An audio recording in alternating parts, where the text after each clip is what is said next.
De Alicia en el País, tema de Serú Girán, que en este caso lo interpreta Baglietto y Vitale. Tremendo tema, la verdad, muy buena versión.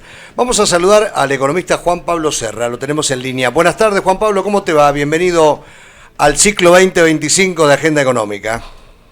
Bueno, muchísimas gracias por la invitación, todo muy bien, ¿cómo están ustedes? Bien, muy bien. Bueno, hoy conocimos el dato de la inflación de febrero, 2,4 durante el último mes. 0,2% más que en enero. Se esperaba un número un poquito más alto ahora para febrero. 3% da acá en Neuquén, el dato que mide la Dirección de Estadísticas y Censos. Bueno, hacemos un primer balance de este dato de inflación a nivel país. Bien, mira, lo primero que tenemos que decir es que casi todo este aumento, digamos, de la inflación con respecto al índice de enero tiene que ver con la carne. ¿Sí? Tuvimos un aumento importante de entre un 11 y un 13-14% en los precios de la carne. La carne es un componente muy pesado dentro de digamos, la división más grande que tiene el índice de precio del consumidor, que es lo que se llama alimentos y bebidas no alcohólicas. ¿Sí? Ese, digamos, que es el ítem más pesado, y dentro de ese la carne tiene muchísimo peso también. Entonces se esperaba, dado que se conocía que había aumentado la carne, se esperaba un aumento en el índice, así que eso es lo primero que podemos decir al respecto. Y lo segundo que podemos decir es que obviamente sigue bajando muchísimo la inflación interanual, ¿sí? Es decir, al menos los últimos 12 meses se nos va febrero del año pasado, que tenía un número alto, y entra un número relativamente bajo como este 2,4. Así que es de esperar que la inflación interanual siga bajando. Bueno, y ahora es momento, creo, de seguir de cerca la mensual, ¿sí? Que está empezando con 2 desde octubre del año pasado. Sí. Y así que, bueno, estamos viendo lo costoso que es esta sintonía fina, digamos, ¿sí? Último pasito que falta por recorrer. Podríamos decir que lo primero que se hizo fue evitar una hiper que tenía un escenario de muy alta probabilidad, digamos, apenas asumió el gobierno. Después, bueno, bajar los índices que estaban en valores entre el 5, 6 y 7% en el gobierno anterior. Bueno, han logrado bajar a estos 2 y pico por ciento, y bueno, ahora viene la parte más dura, o quizás no la más dura, pero sí quizás la más larga, que es la de llevarla a una convergencia, qué sé yo, cercana al 1%, que es el nivel de devaluación del dólar oficial que estamos teniendo. Así que bueno, estamos recorriendo ese camino que, como te decía, es relativamente largo. Era impensado hace un año atrás imaginar una interanual como la que cierra febrero, 66.9.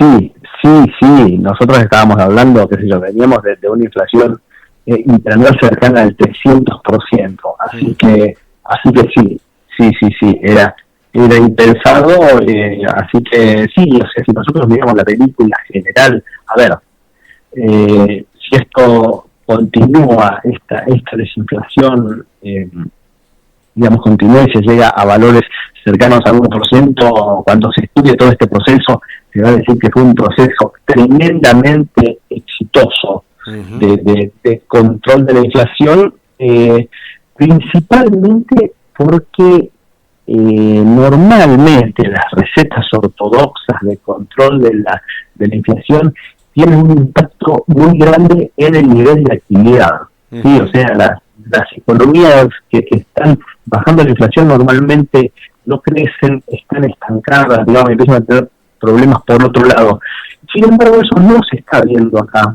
Si bien en el año 2024 hubo un crecimiento negativo, pero fue realmente bajo, y la economía no está sintiendo ningún tipo de estancamiento ni de recesión, más allá de algunos sectores específicos, pero digamos, si nosotros analizamos inflación y nivel de actividad, estamos viendo una gran baja de inflación sin grandes problemas de nivel de actividad. Así que, bueno, va a ser creo, un caso de estudio en el futuro, el hecho de poder bajar la inflación primero, con restricción fiscal, es decir, con restricción de gasto público muy importante, y con crecimiento de la economía. Son cosas que parecería que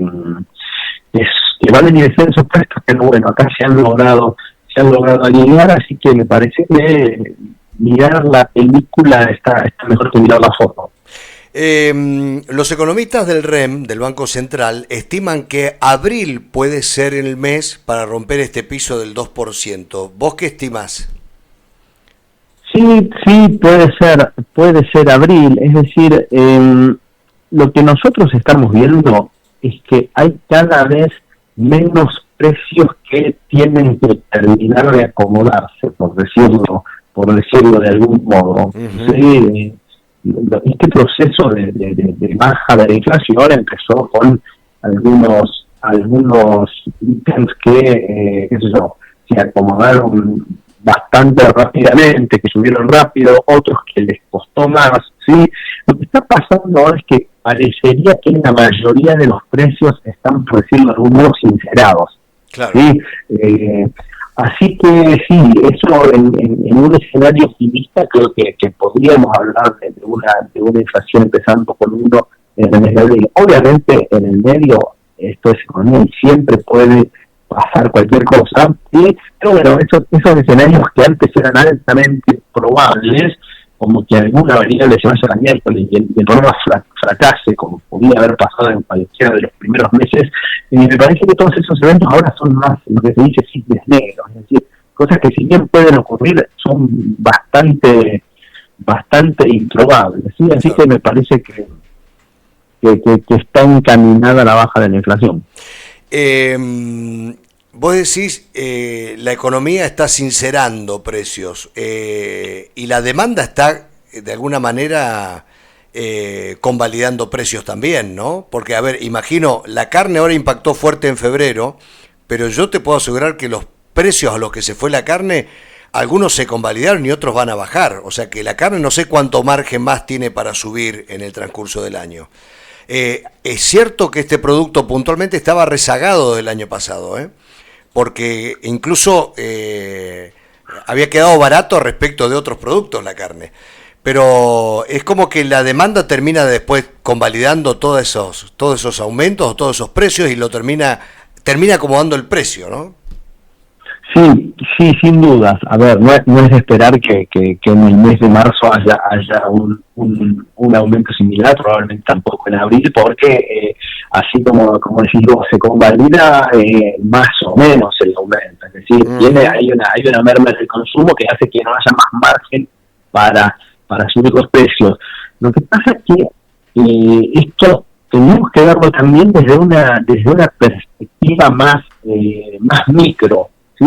Más de lo que pasa en el interior de las familias. Pensá que las perspectivas o las maneras de consumir que tienen las familias han cambiado drásticamente, porque el escenario ha cambiado drásticamente. Nosotros veníamos de un sistema de incentivos que llevaba a que te consumas todo tu ingreso. ¿Por qué? Porque si no se desvalorizaba. La plata que vos no consumías se desvalorizaba porque era un contexto de alta inflación. Ahora cambió completamente la situación de las economías familiares. Ahora si bien aumentaron mucho todos los precios, ¿sí? Los ingresos a veces acompañaron, a veces se quedaron atrás, a veces un poquito adelante, pero lo que ahora importa no es consumirse todo el ingreso, sino más bien tener una actitud más prudente, es decir, que el ingreso te alcance para el consumo. Esto implica que algunas familias tengan que consumir menos, ¿sí? Y que otras familias que están más holgadas puedan empezar a ahorrar, ¿sí? Pero la visión, el sistema de incentivos te dice que no consumas más de lo que ganes, trata de ahorrar, porque encima ahora, con los ingresos medidos en términos reales o en términos de dólares muchísimo más altos que antes, un pequeño ahorro de tu ingreso por ahí te permite comprar una cantidad de dólares, por decir cualquier activo, pero es más o menos el activo en el cual ahorramos casi todos, bastante interesante, ¿sí? Eso antes no pasaba, entonces me parece que hay una manera de consumir y de convalidar o no los aumentos que se dan en los bienes completamente diferente al proceso inflacionario creciente que tuvimos en el gobierno anterior. Claro. Bueno, a ver, dos preguntas que tienen que ver con el tipo de cambio. ¿Se va a sostener este crawling peg? ¿Imaginás una modificación de este 1% o no? ¿El gobierno va a anunciar en estas próximas horas baja de tasa de interés o no? Y la tercera que te hago, en realidad te dejo estas dos preguntas y después te hago la tercera. Bueno, mira, con respecto al índice de evaluación del crawling peg del 1%, no hay ningún indicador ahora que diga que va a bajarse. ¿Sí? Hay que esperar, te diría, 2-3 meses y ver cómo evoluciona principalmente la inflación. Creo que lo mismo pasa con la tasa de interés. No hay ahora con los valores que tenemos una tendencia definida que diga, bueno, o sea, la tasa quedó altísima. Me parece que son dos indicadores que vamos a tener que esperar algunos meses para ver movimientos.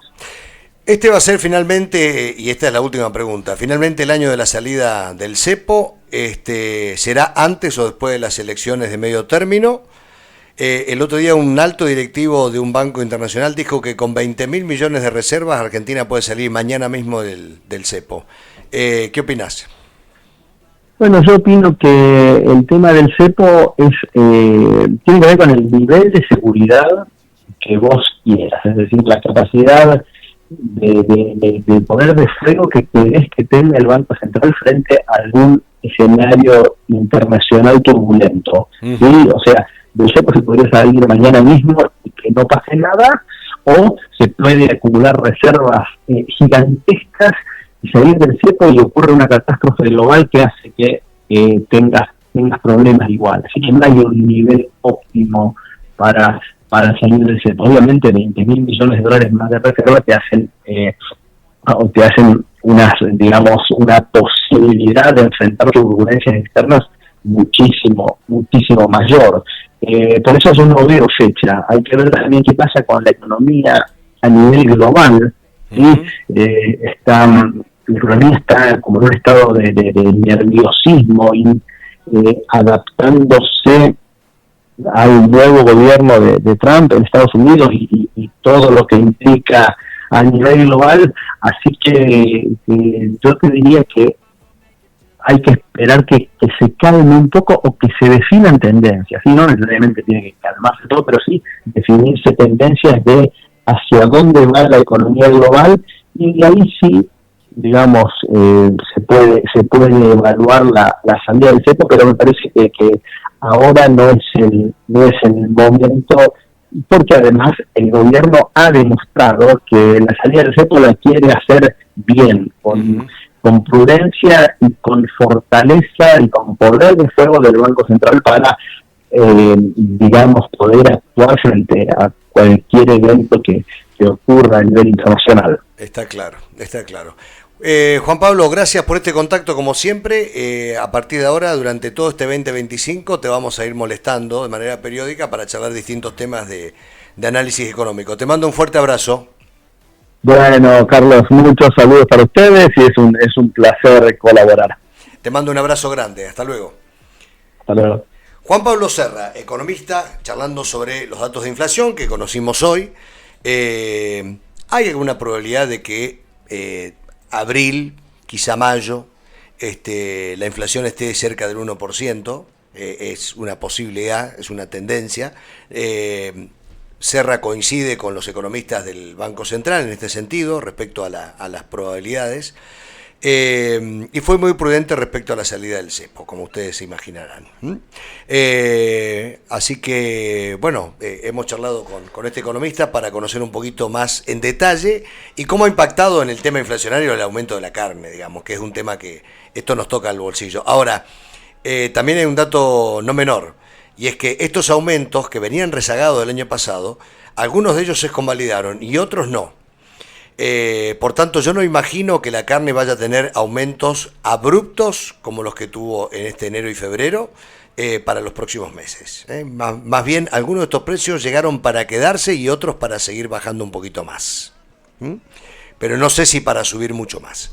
Es la sensación que uno tiene. 18:46 minutos.